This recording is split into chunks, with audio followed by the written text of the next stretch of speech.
الحمد للہ رب العالمین والصلاة والسلام علی سید المرسلین۔ میری بہنوں اور بھائیوں، آج ہم ایک اہم سوال پر بات کر رہے ہیں کہ آخر آج کل سیلاب کیوں بار بار آ رہے ہیں۔ بھائیوں اور بہنوں، سیلاب ایک آزمائش بھی ہے اور کبھی تنبیہ بھی۔ ہاں، آج کل ہم جو جھوٹ، ظلم، رشوت، سود، زنا اور اللہ کی نافرمانی میں ڈوبے ہوئے ہیں۔ جب انسان اللہ کو بھول جائے تو زمین و آسمان بھی اس کے خلاف گواہی دینے لگتے ہیں۔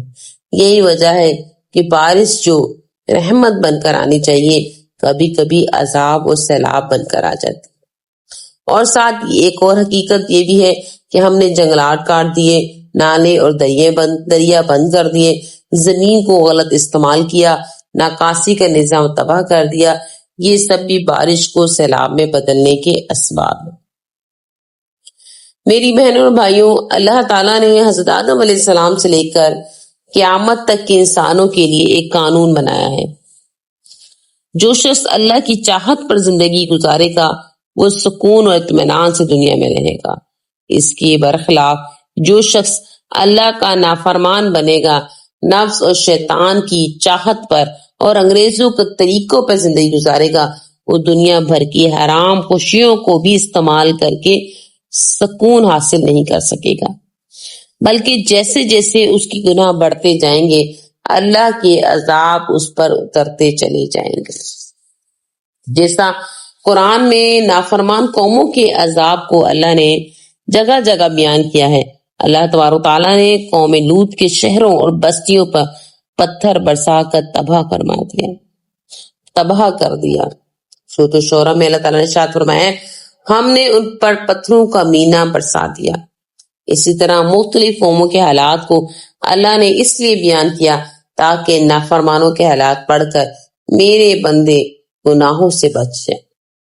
میری بہنوں اور بھائیوں، یہ جو سیلاب آتے ہیں وہ جھنجھوڑنے کے لیے آتے ہیں کہ ہم اللہ سے توبہ کریں، استغفار کریں، صدقہ و خیرات کریں اور ایک دوسرے کی مدد کریں۔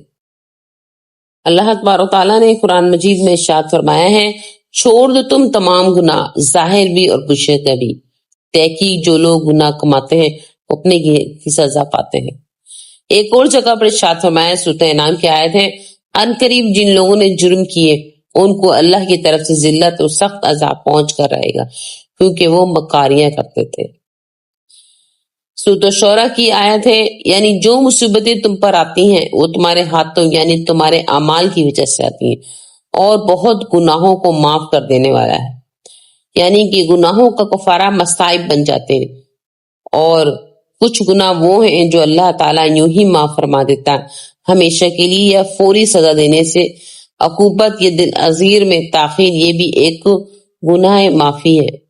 خدا کی جو نافرمانی اور گناہ آدمی کرتا ہے، خواہ جان بوجھ کر یا فی الحقیقت نادان یا بے عقل بن کر کرتا ہے، اگر ذرا عقل سے کام لے اور گناہوں کو اس کا جو نتیجہ نکلے گا اس کو تصور کو سامنے رکھے تو حرکت مصیبت کا اقدام نہیں کر سکتا۔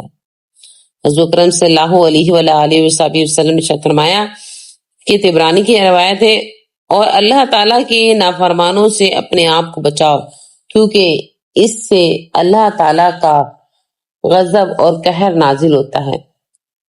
اس کو امام احمد اور امام طبرانی نے روایت کرایا ہے۔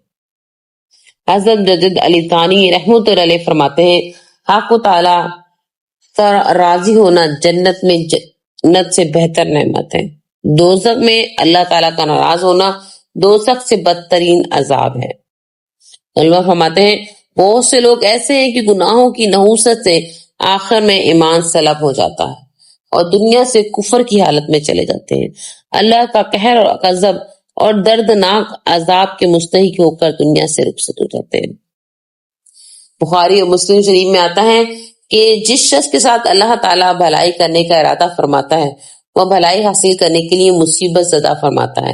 ایک اور بخاری اور مسلم کی حدیث ہے کہ مسلمان کو کوئی رنج، کوئی دکھ، کوئی فکر، کوئی غم اور کوئی ایذا نہیں پہنچتی، یہاں تک کہ کوئی کانٹا، مگر دور کرتا ہے اللہ تعالیٰ اس کے سبب اس کے گناہوں کو اور نبی اور بچوں کے سوا ہر عاقل اور بالغ کو۔ کچھ گناہوں کی سزا ہمیں دنیا میں ہی مل جاتی ہے۔ اس کے بارے میں آپ کو ایک واقعہ بیان کرتی ہوں کہ ہم نے ایک آدمی کو دیکھا کہ وہ اپنی زندگی میں بہت بڑا افسر تھا۔ اس نے ساری زندگی اپنی بیوی کو بہت دبا کے رکھا۔ بچے اس کے پڑھ لکھ کر بڑے افسر بن گئے۔ انہوں نے ماں کو دیکھا کہ اس پر بہت مظلومیت کا وقت گزرا ہے۔ وہ سارے ماں کے ساتھ ہو گئے۔ اب ادھر یہ صاحب بوڑھے ہو گئے تو ایک دن بیوی نے کہا جناب گھر پر سے چھٹی۔ بیٹوں نے بھی کہہ دیا جو امی کہہ رہی ہیں وہی ہوگا، اب تک آپ نے جو مرضی آئی وہ کیا، اب امی کی مرضی چلے گی۔ گھر سے اس کو نکال دیا۔ کچھ دن وہ مسجد میں رہا، نہ کوئی اس کا کھانا پکانے والا، نہ کوئی اس کو پاس بٹھانے والا۔ اتنا اس کا بڑھاپا خراب ہوتے ہم نے اپنی آنکھوں سے دیکھا۔ وہ کہتے ہیں کہ ہم کانپ جاتے تھے اسے دیکھ کر، دھکے کھاتا، روتا بیٹھ کر۔ گناہ جو جوانی میں اس نے کیے، اللہ نے تعالیٰ نے اس کی سزا بڑھاپے میں دی۔ اسی طرح ایک بے مردہ عورت کی نے جوانی میں کیا کہ حالات ایسے بنے کہ بڑھاپے میں اس کو طلاق ہو گئی۔ اب جس عورت کو بڑھاپے میں طلاق ہو، اس عورت کی اس سے زیادہ زندگی اور کیا خراب ہو سکتی ہے۔ اب نہ باپ زندہ، نہ ماں زندہ، نہ کوئی بھائی زندہ، نہ بہن زندہ، نہ کوئی اپنا نہیں۔ ہم نے اس عورت کو دیکھا کہ ایسے وقت میں اس کو طلاق ہوئی، اب دنیا میں اس کا کوئی اپنا نہیں، اب عورت کہاں جائے گی؟ ہے بھی بوڑھی، دھکے کھاتی پھرے گی، بیچاری روتی بیٹھ کے رویا کرتی۔ تو کبھی تو سزا اللہ تبارک تعالیٰ اسی وقت عطا دینے کرتے تھے، اور کبھی سزا دینے میں تاخیر فرما دیتا ہے، اور جب تاخیر ہوتی ہے وہ بہت خطرناک ہوتی ہے۔ ایک اس سے بھی زیادہ مہلک سزا ہوتی ہے، خطرناک، اسے کہتے ہیں خفیہ تدبیر، کہ اللہ تعالیٰ ایسی طرح سزا دیتا ہے کہ بندے کو معلوم ہی نہیں ہوتا کہ اسے سزا مل رہی، یا ایسی خفیہ تدبیر کہ سب سے زیادہ خطرناک چیز ہوتی ہے۔ مثلا ظاہر میں وہ اپنی منمانیاں کر رہا ہے، گناہ کر رہا ہے، خلاف شریعت کام کر رہا ہے، اور اللہ تبارک تعالیٰ اس سے نعمتیں اور زیادہ کر دیتا ہے، کاروبار اس کو بڑھا دیتا ہے، واہ واہ ہو رہی ہے، عزتیں مل رہی ہیں، تو یہ اللہ تعالیٰ کی خفیہ تدبیر ہے۔ میری بہنوں اور بھائیوں، اللہ تبارک تعالیٰ سے اپنے گناہوں کی معافی مانگتے ہیں۔ اے اللہ ہمارے گناہوں کو معاف فرمانا، بارش کو ہماری رحمت بنا دے، رحمت نہ بنا ہمارے گھروں کو اور بستیوں کو محفوظ فرما، اور متاثرین اصلاح کی مدد فرما، آمین یا رب العالمین۔ وآخر دعوانا الحمدللہ۔